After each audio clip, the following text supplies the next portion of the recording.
It started with a letter. Plain white envelope. No return address. Just a single line typed on a sheet of paper inside. Your grass exceeds the maximum height allowed by the association. Failure to comply will result in fines. No signature. No contact number. Just that. At first, the Martins thought it was a prank. A joke from a bored neighbor. Their lawn was neat. Not perfect, but not some overgrown jungle. But it wasn't a joke. 3 days later, a second letter came. This one came with a fine, $75. The envelope this time had an HOA logo stamped on it. And the tone?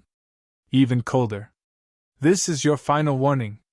Repeated violations will result in escalating fines and legal action, including forced compliance. Karen Halbridge, the head of the HOA, had officially declared war. She didn't knock on their door. She didn't speak to them. She didn't even live on their street. But from her spot 3 blocks over, binoculars in hand, clipboard tucked under one arm, she decided the Martins' home didn't fit her idea of neighborhood standards. And when Karen sets her sights on something, she doesn't stop. What she didn't know: the Martins weren't just any family. And their fight back would expose the HOA for everything it was. Everything began unraveling on a quiet Monday morning. But first, to understand the storm that was coming, you need to know what kind of neighborhood this was. Because on paper, this community was picture perfect. Tree-lined streets. Fresh asphalt. Matching mailboxes. A community pool with a posted schedule and laminated rules. But behind the flowers and fountains was control. And Karen? She ran the HOA like it was her private fiefdom. The Martins moved into Maplewood Estates 2 years earlier. They weren't flashy people. Alan worked in IT for the county, quiet, methodical.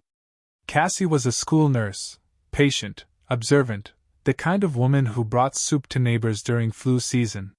They had one son, Milo. 12 years old. Obsessed with baseball and comic books. His idea of a wild weekend was setting up a lemonade stand with a handwritten sign and way too much sugar in the mix. They bought the house because it felt safe. Suburbs. Good schools. Low crime. And yes, an HOA. At the time, it felt like a bonus. The realtor called it a light HOA. Just enough to keep things clean, not enough to interfere. That's how they sold it, anyway. For the first year, it really was quiet. Monthly newsletters. A few reminders about trash bins and mailboxes. Nothing major. Alan trimmed the hedges. Cassie planted sunflowers. Milo built a tree swing in the backyard and invited the neighbor kids over to try it. It felt like a real community. But something shifted after the last election. The HOA board changed hands. Karen Halbridge, who had long lobbied from the sidelines, finally took over as president. And with her came new rules. Dozens of them. No wind chimes over 8 inches. No decorative flags outside of national holidays. No visible garden tools. No chalk drawings on sidewalks. No driveway basketball hoops. Most people just shrugged. Some grumbled. But no one really pushed back. Karen used fear the way other people used handshakes. She posted pictures in the Facebook group, zoomed in shots of lawns with excessive dandelions. Fence slats that had warped slightly in the heat. Cars with bumper stickers deemed political. Then came the warnings. Then the fines. It didn't matter how long you'd lived there. If your grass was an inch too tall, you were non-compliant. If your kid left a bike on the front lawn for 5 minutes, it was visual clutter. Alan and Cassie tried to stay under the radar. They mowed. They swept. They kept to themselves. But that's the thing about Karen. She didn't need a reason. She just needed a target.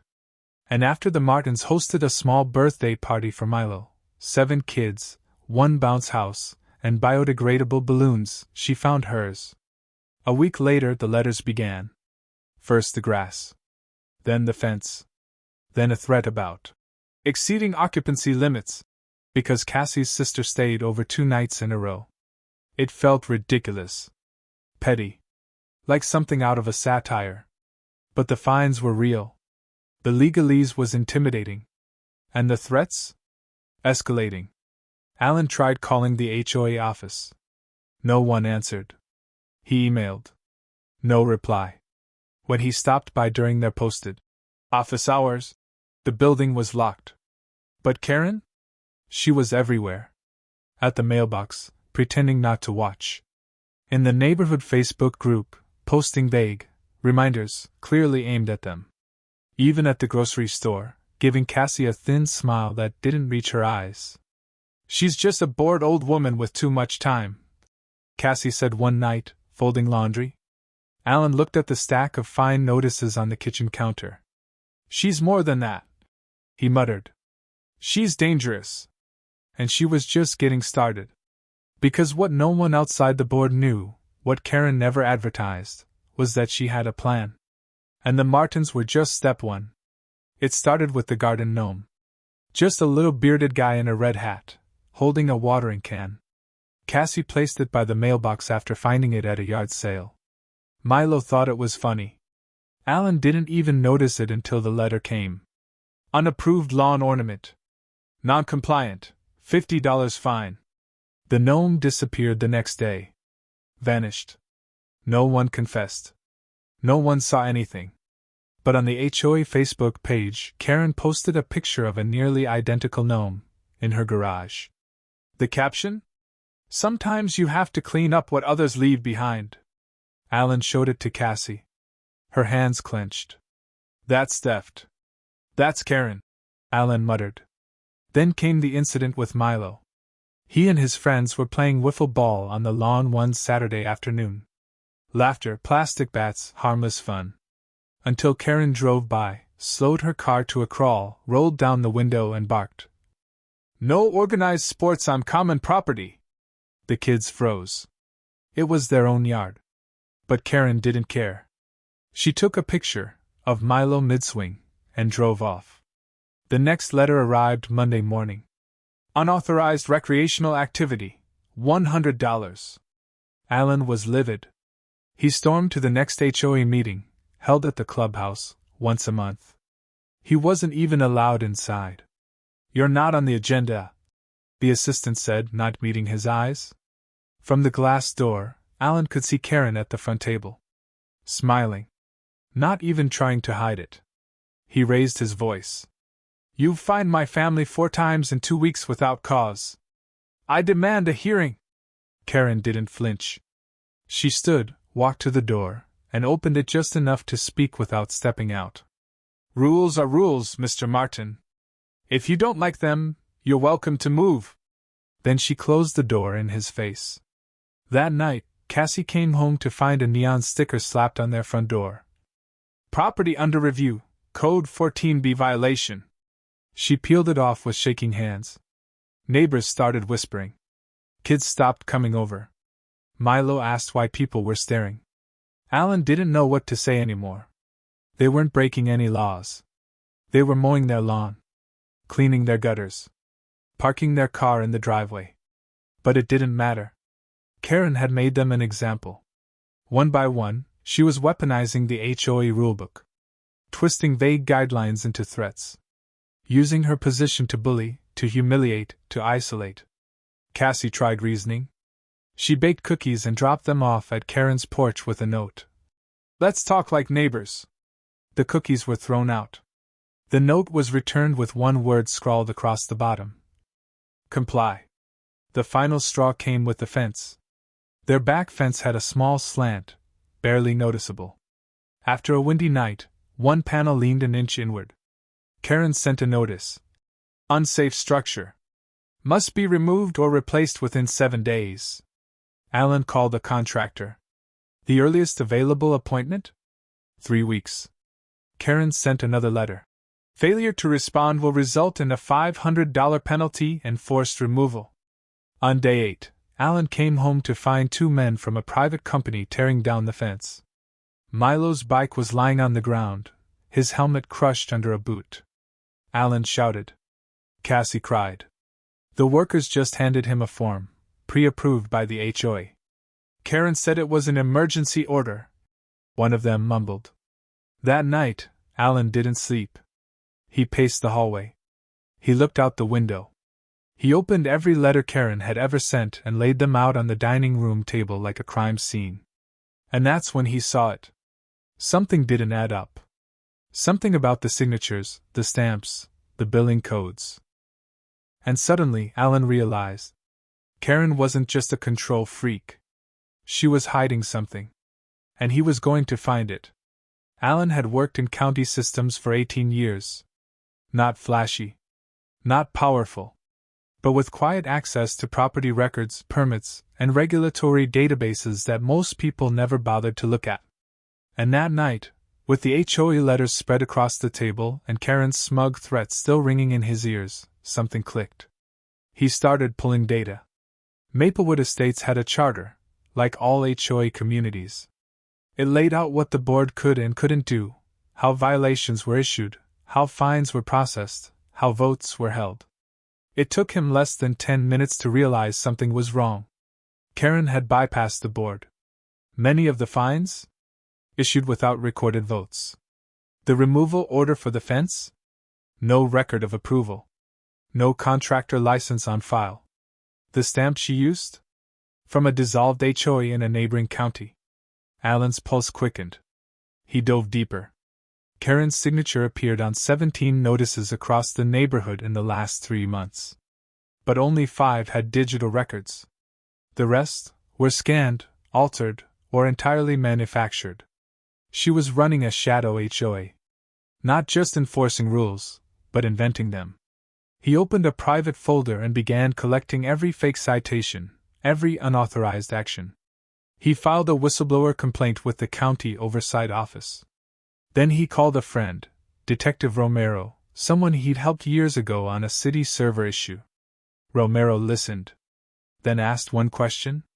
You ever wonder where all that fine money's been going? The next morning, Romero showed up at Alan's door. Not in uniform. Not with lights flashing. But with a laptop, a badge, and a plan. They traced bank activity tied to Karen's signature. A private account in her name, fed monthly by administrative fees.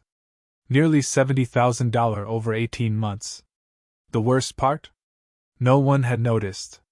Or rather, no one had dared question her. Because Karen wrapped her intimidation in professionalism. She quoted bylaws with authority. She posted rules with confidence. She looked people dead in the eye and dared them to argue. But Alan wasn't just a homeowner. He was a system analyst with server access, government ties, and now, a personal reason to burn the whole thing down. Together with Romero, he compiled a full dossier. Screenshots. Emails. Routing numbers. Recordings of Karen's voice threatening other residents. One man fined $300 for unregistered flora. Another for improper curtain color. Cassie helped too. She printed photos from the Facebook group, posts Karen had long since deleted. Neighbors began quietly stepping forward, handing over letters, invoices, even voicemails.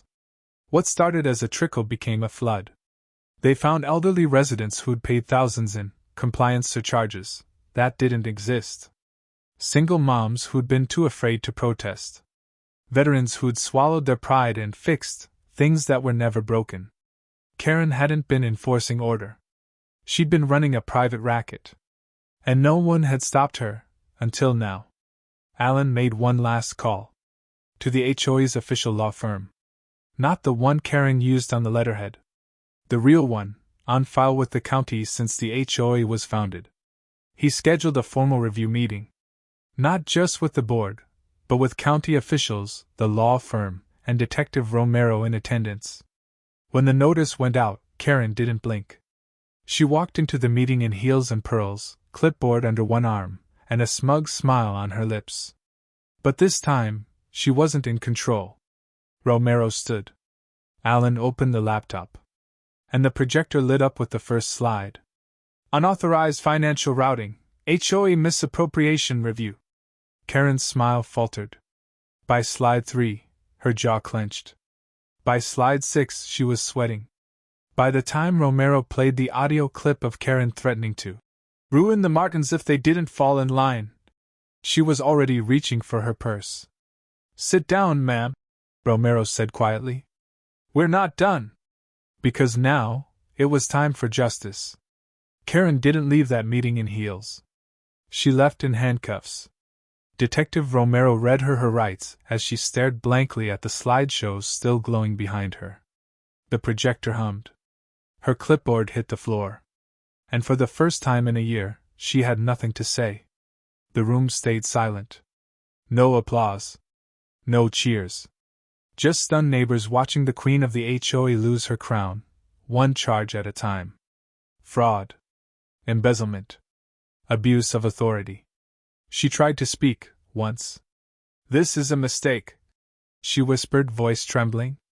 Romero didn't flinch. "No, ma'am. The mistake was thinking no one would fight back." News spread fast. By the end of the week, the county had suspended all HOA activity pending full review. An interim board was formed. Alan was offered a seat, but he declined. "I didn't do this to be in charge," he told them. "I did this because no one else would." The contractor who tore down the Martins' fence? Ordered to repair it, free of charge. Every fine Karen had issued? Voided. Her bank account? Frozen. Her assets? Under investigation. But more than that, the community changed. People began speaking again, at mailboxes, at park benches, in front yards. The silence Karen had ruled with cracked like old paint. Neighbors shared their stories, their bruises, their quiet resentments. One woman, in tears, confessed she'd been paying $150 a month in made-up penalties because Karen threatened to report her dog as a safety risk. A retired veteran admitted he nearly sold his home after being told his flagpole was a violation. Each tale peeled another layer off the lie Karen had built, that she was keeping order. That she was protecting value. That she was serving the neighborhood. She wasn't. She was draining it. Emotionally. Financially. Humanly. The Martins? They took a breath for the first time in months. Cassie reopened her flower beds. Milo's friends came back. Alan, usually quiet, got invited to speak at a local HOA reform group. People wanted to know how he did it. How he stood up. How he gathered proof. He never called himself a hero. He just smiled and said, "I paid attention. And I didn't back down." Karen's trial took place 4 months later. The courtroom was packed. She tried to shift blame. Claimed it was procedural confusion. That the board was uninvolved. That the residents exaggerated. But the evidence didn't lie. Neither did the recordings. Or the paper trail. Or the stack of printed HOA notices that the judge personally held in his hand and called, quote, "the most flagrant abuse of residential governance I've ever seen in this county." Karen was sentenced to 1 year in county jail, plus restitution to every resident fined under her fake rules. Over $80,000 was to be returned. Her name? Blacklisted from any future HOA position. And Maplewood Estates? They voted to disband the HOA. Officially. Permanently. Instead, a neighborhood volunteer committee was created, transparent, elected, limited in power. No fines. No binoculars. No threats. Just people, being neighbors again. The gnome came back first. Not the exact same one, but close. A neighbor, Mrs. Delaney, who lived 2 doors down, left it on the Martins' porch with a note that simply read, "For Milo. And for peace." Cassie cried when she saw it. Not because of the gnome. But because someone, somewhere, had been watching, and cared. The days after Karen's fall were quieter. Simpler. There were no more anonymous letters. No more threats hidden behind logos. No one measuring grass with rulers, or snapping secret photos from their porch. Kids played in front yards again. Chalk drawings returned to sidewalks. Milo and his friends built a new lemonade stand, with a rainbow umbrella, a donation jar for the animal shelter, and a hand-drawn sign that said, "No HOA. Free lemonade. Dogs welcome." People smiled again. The fear that had settled like a fog over Maplewood lifted. Alan still kept the folder. The digital archive of every false fine, every forged stamp. Not because he wanted to remember the stress, but because people kept reaching out. Not just from his neighborhood. From across the state. Even out of state. Letters. Emails. Calls from strangers. "Your story gave me the courage to ask questions. I thought I was alone. My HOA isn't as bad as yours was, but it's getting there. What should I do?" Alan always gave the same advice. Document everything. Talk to your neighbors. And never assume silence means approval. One Saturday afternoon, months later, Milo asked a question at dinner. "Mom, do you think Ms. Karen ever felt bad?" Cassie paused, fork in hand. "I don't know, honey," she said. "Maybe. Maybe not." Alan looked at his son and added, "What matters is that people like her don't get to decide how others live. Not anymore." The house felt different now. Not just safer, but freer. The back fence stood tall again, stronger than before. The flower beds bloomed. The neighborhood, without an HOA, finally found its heartbeat. It wasn't rules that made them stronger.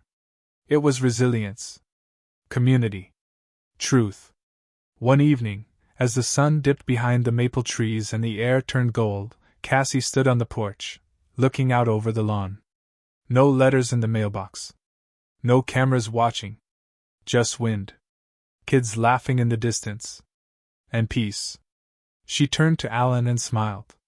"Funny, isn't it?" she said. "They told us HOA would protect our home. Turns out, we had to protect it from the HOA. Alan slipped his arm around her shoulders. "No," he said quietly. "We just had to remember who it really belonged to." And with that, the Martins stepped back inside. Home. Finally, truly, home.